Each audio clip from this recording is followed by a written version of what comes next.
نیت یعنی ارادہ کام، کہ ہم کیا کام کرنا ہے اس کا ارادہ کرنا، اسی کا نام نیت ہے۔ لیکن یہ نیت ہونا چاہیے قربتاً الی اللہ۔ قربتاً الی اللہ کا لفظی معنی اللہ سے قریب ہونے کے لیے، لیکن اس کو قریب ہونے کا مطلب کہ کس طرح ہم اللہ کے قریب ہوتے ہیں، قریب ہونے کا سبب کیا ہے اس کو ذکر کیا جاتا ہے۔ قریب ہونے کا سبب بعض لوگ کے حکم میں خدا کو بجا لانے کے لیے، یہ قریب ہونے کا سبب تو خدا کو بجا لانے، جیسے آپ کوئی کا نظریہ تھا لوگ خدا کو بجا لائیں اس سے اللہ کے قریب ہوں گے۔ عاشق ثانی فرماتے ہیں کہ یہاں پر قریب ہونے کا سبب یہ ہے کہ ہم نماز میں اللہ کے سامنے اپنی پستی اور تذلل اور خشوع کا اظہار کر رہے ہیں، اس سے اللہ کے قریب ہو۔ پستی، خشوع و خضوع اور تذلل کا اظہار کرنا یہ وسیلہ بنتا ہے کہ ہم اللہ کے قریب ہو جائیں۔ اس لیے نیت کا معنی کیا کرتے ہیں؟ قربت اللہ۔ قربت اللہ کا معنی کیا کرتے ہیں؟ کہ اللہ کے قریب یعنی خشوع، خضوع، تذلل اور پستی کو ظاہر کرنا عبادت میں۔ یہ اصل میں اس طرح اللہ کے قریب ہوا جاتا ہے۔ سبب کو ذکر کیا گیا، سبب مسبب کی جگہ پر بیٹھا ہے۔ کبھی ہم کہتے ہیں کہ بارش ہو رہی ہے تو ہم کہتے ہیں کہ نعمت آ رہی ہے، کیونکہ بارش کے نتیجے میں فصلیں اگیں گی اور نعمت ہوگی، تو بارش سبب ہے نعمت کا۔ تو نعمت جو ہے، بارش گر رہی ہے تو کہتے ہیں نعمت برس رہی ہے، تو نعمت جو ہے وہ مسبب ہے، اس کا سبب کیا بارش ہوا کرتی ہے۔ تو سبب کبھی کبھی مسبب کی جگہ پر آتا ہے۔ تو یہ سبب ہے کہ ہم اپنے آپ کو پست ظاہر کریں، اپنے آپ کو ذلیل ظاہر کریں، اپنے آپ میں خشوع خضوع کریں اور اس کا اظہار نماز میں کریں، تو اس سے اللہ کے قریب ہو جائیں گے۔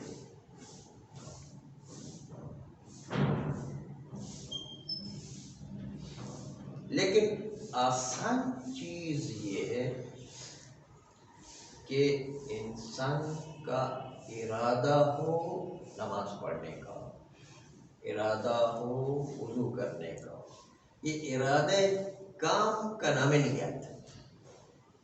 جو بھی کام ہے ارادہ کریں اس کا نام۔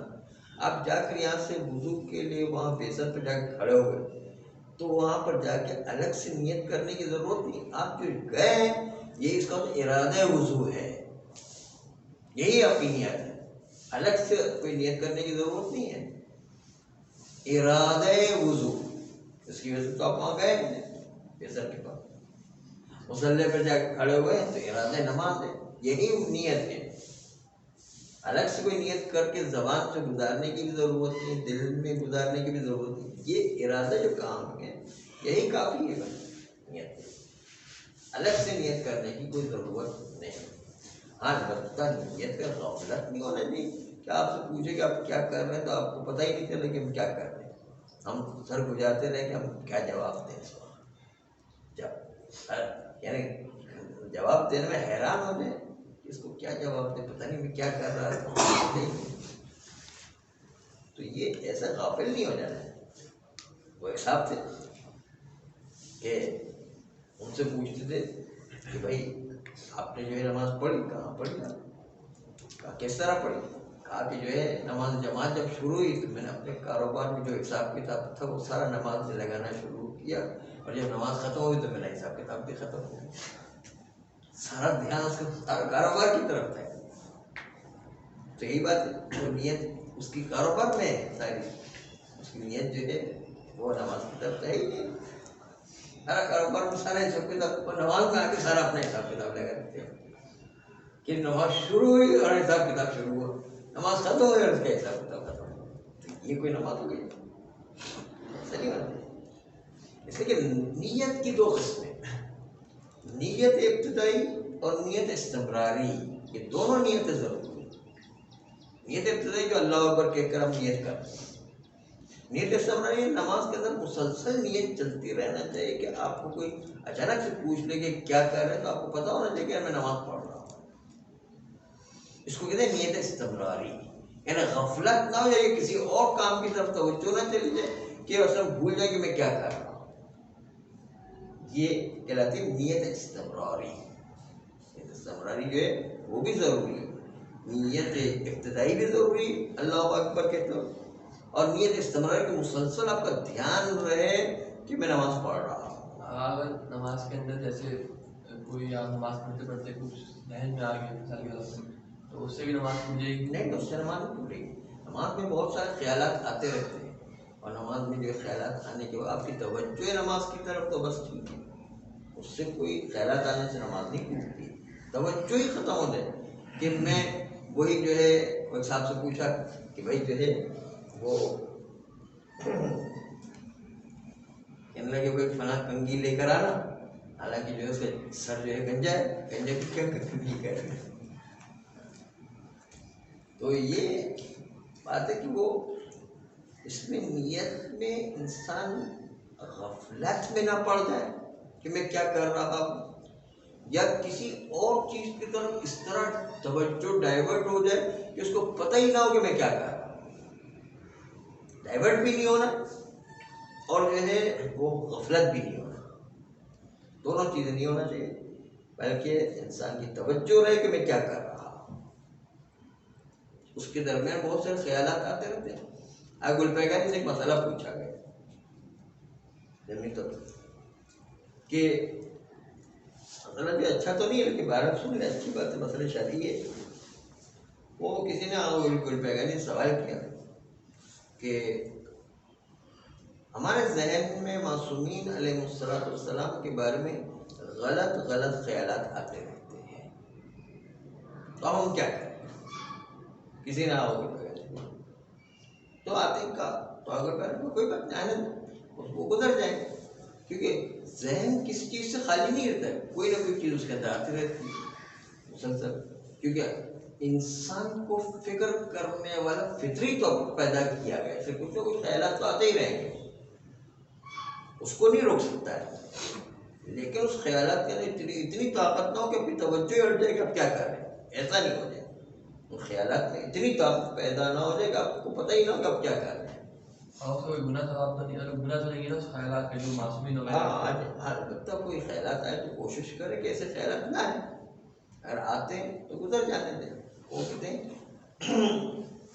خیالات جو ہے جس طرح آپ نے آسمان پر بادلوں کو گزرتے ہوئے دیکھا ہوگا، بادلوں کے گزرنے کی طرح گزر جاتے ہیں، گزر جانے دیں، کوئی مسئلہ نہیں. یہ فطری بات ہے کہ خیالات آنا فطری بات، اس لیے کوئی حرج نہیں کہ خیالات آتے تو آئیں، لیکن آپ کی توجہ ختم نہیں ہونا چاہیے نماز میں، نہ ڈائیورٹ ہونا چاہیے.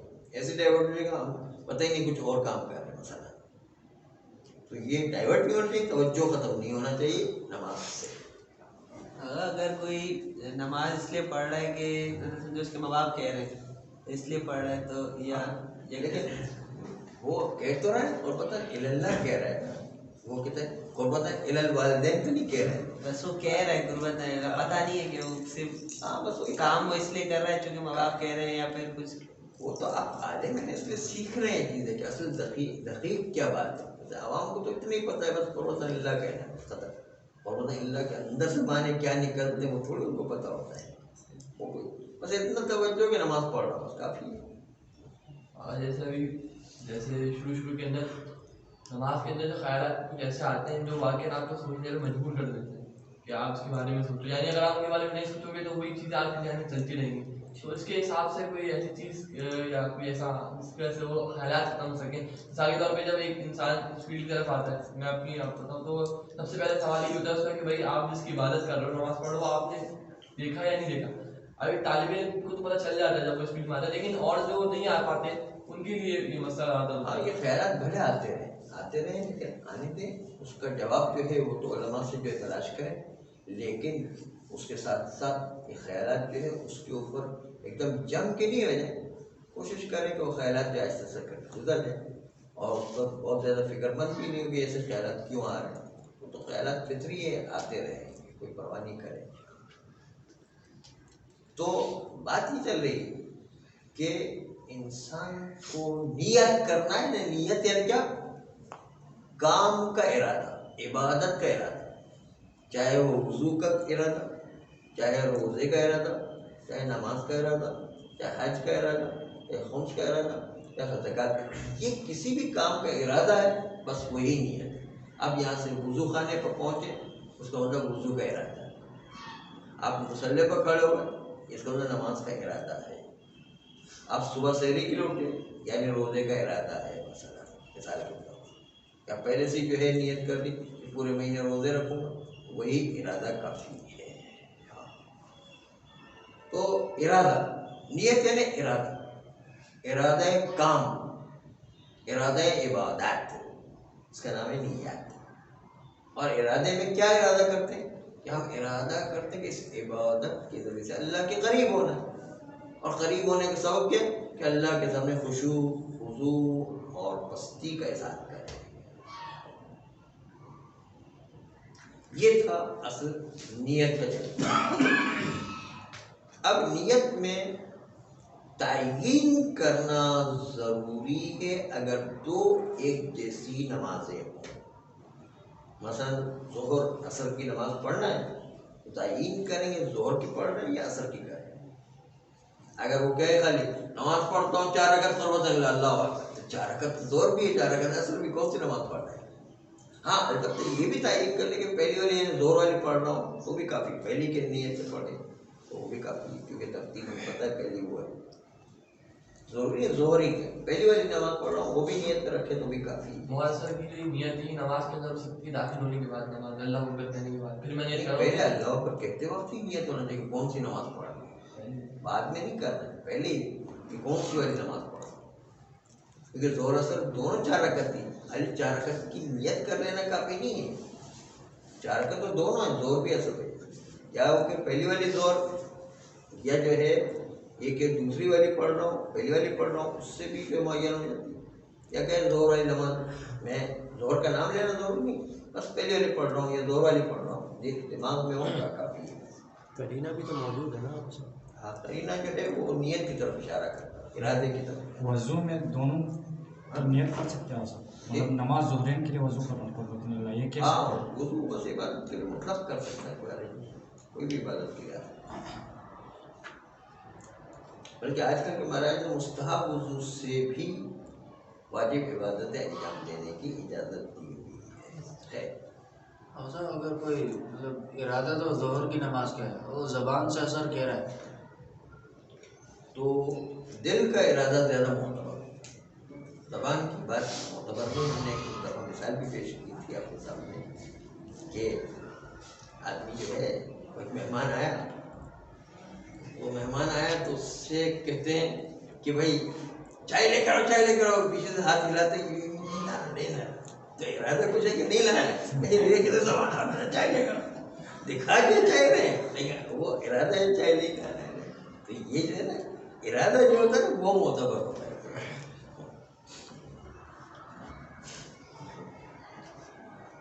تو لفظ کے اعتبار سے زیادہ دل کے اعتبار کی طاقت سے آتا ہے. لفظ چونکہ دل کی بات کو ظاہر کرنے والا ہوتا ہے اس لیے ہم لفظ کو مان رہے ہوتے ہیں، اصل وہ دل کی بات ہے. ہمیشہ دل میں کیا ارادہ ہے، دل میں کیا اجازت دیتا ہے یا نہیں اجازت دیتا، دل سے تعلق ہے. چنانچہ تعیین کرنا ضروری ہے کہ اگر دو چیزیں مکس اپ ہو رہی ہیں اس کو تعیین کرنا. 4 رکعت کہہ دینا کافی نہیں، بلکہ جو ہے 4 رکعت ہو رہا تو پہلی والی، یا 4 رکعت ہو رہا دوسری والی، 4 رکعت ہو رہا ظہر والی، 4 رکعت ہو رہا جو عصر والی. اسی طرح جو ہے ایک آدمی ظہر اثر جو ہے اس کی ظہر کے اثر کے ٹائم پر ظہر کی قضا بھی پڑھنا چاہتے ہیں، ظہر کی ادا بھی پڑھنا چاہتے ہیں، تو معین کرے گا قضا والی پڑھنا یا ادا والی پڑھنا، اس کو معین کرے. کہ یہ قضا والی ظہر ہے یا ادا والی ظہر ہے، کیونکہ یہ دونوں مکس اپ ہو رہی ہے، اس لیے جہاں بھی مکس اپ ہو رہی ہے وہاں تعین ضروری ہے۔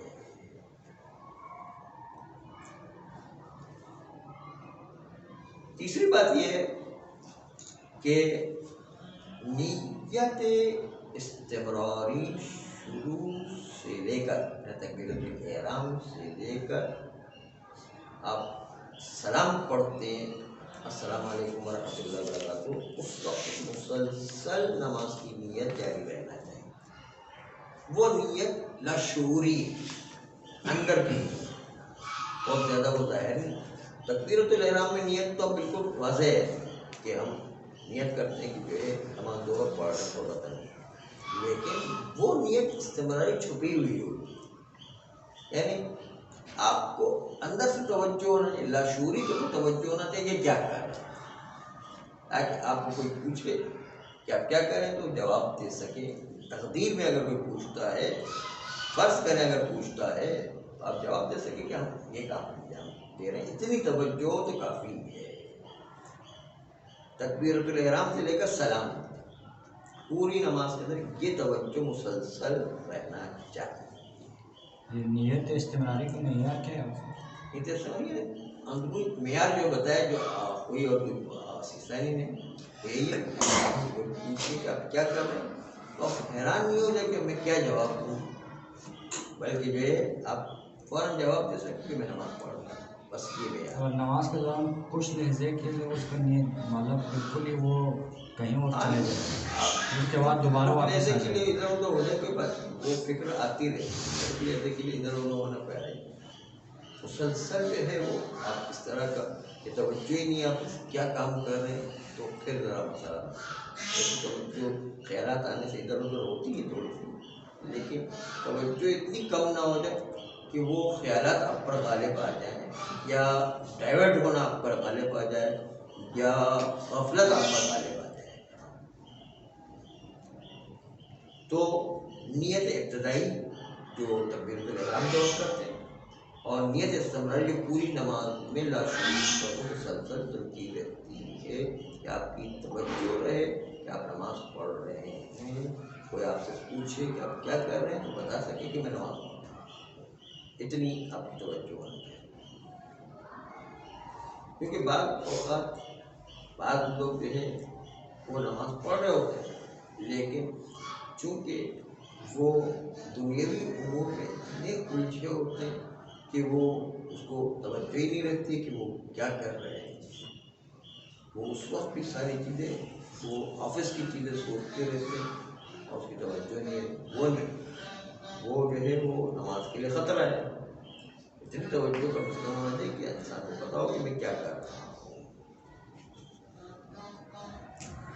اور چونکہ نماز اللہ کے لیے بستی و تذلل و تخشع خضوع کو ظاہر کرنا ہے، اس لیے اگر کوئی لوگوں کو دکھاوے کے لیے نماز پڑھا، ریا کے لیے نماز پڑھا، تو وہ اللہ کے لیے سامنے خشوع و خضوع تو نہیں ہوگی، لوگوں کو دکھانے کے لیے پڑھ رہا۔ اللہ کو دکھانا دو طریقے کا نہیں، لوگوں کو دکھانا دو طریقے کا، ایک یہ کہ نماز پڑھ ہی رہا ہے کہ فلاں سیٹ صاحب آنے والے مثلا مثال کے طور پر تو دکھانے کے تو میں کسی پرفیکٹ نماز پڑھتا ہوں، اور ایسے گاڑی قرائت کرے گا الحمدللہ ہوتا ہے، کبھی کبھی ایسا موڈ بن جاتا ہے۔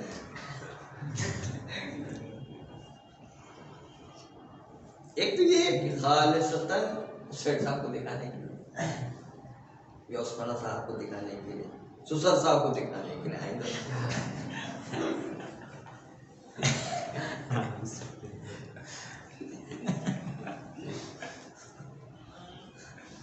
اور کبھی ہوتا ہے کہ اللہ اور لوگوں کو دکھانا دونوں ملا کے ہوتا ہے۔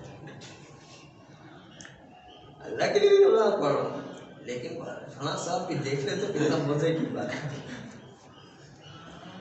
یہ دونوں مکس اپ کر دیں، نماز میں شریک بنا دے اس سیٹ صاحب کو بھی یا اس سسر صاحب کو بھی، مطلب یہ جو ہے یہاں پر جو ہے یہ دونوں کو مکس اپ کر دیا، اس میں بھی لوگوں کے دکھانے کا کہیں پر بھی جذبہ ہے، حتیٰ قنوت میں بھی جذبہ آ جائے تو نماز بات کرو. ریا بڑی خطرناک چیز. ریا جو ہے دکھانا، یہ اللہ کی عبادت کے بہت زیادہ منافی ہے کہ ہم اللہ کے سامنے خشوع خضوع کریں اور سیٹ صاحب کے سامنے خشوع خضوع کریں، اللہ کے سامنے خشوع خضوع اور سسر صاحب کے سامنے خشوع خضوع کریں. سارا جو ہے ماحول ہی دھرم برم ہو جاتا ہے. وہ پھر اللہ اس کو پسند نہیں کرتا. یہ جو ہے تیری عبادت کر رہے ہیں اور سسر صاحب کی عبادت کر رہے ہیں. اس لیے جو ہے اللہ کی خشوع و خضوع، اپنے آپ کو تذلل و پستی دکھانا اللہ کے سامنے، اس کی خاطر اصل عبادت. تعبد عبدیت سے نکلا. عبدیت نے ہم غلام ہیں، اس طرح عبادت انجام دیں. ہم اللہ کے سامنے تعبد کرتے ہیں، اپنے آپ کی غلامی ثابت کرتے ہیں کہ اللہ کے سامنے ہم غلام بن کے جا رہے ہیں. اپنی پستی و خشوع و خضوع اس طرح اب اپنے آقا کے سامنے خشوع و خضوع کے ساتھ جاتا ہے، اس طرح ہم پستی اور عبدیت اور اپنے آپ کو گرا کے خشوع و خضوع کے ساتھ اللہ کی بارگاہ میں تو پھر وہ عبادت مانی جاتی. ہمیں کسی اور کی بارگاہ میں نہیں پہنچنا، اللہ کی بارگاہ میں پہنچ کے عبادت انجام دیں. اسی لیے کہا سجدہ معصومین کے لیے بھی نہیں کیا جاتا، حتیٰ رکوع بھی جو معصومین کے لیے نہیں کیا جاتا. وہ اتنی عرصیاں بڑی ہونے کے باوجود ان کے سامنے اتنا نہیں جھکنا ہے کہ رکوع یا سجدے میں جھک جائیں. یہ معصومین کے لیے صرف یہ مخصوص ہے پروردگار عالم. سجدہ کرنا بھی اور رکوع کرنا بھی صرف جو ہے پروردگار عالم کے لیے مخصوص. صلی اللہ اللهم صل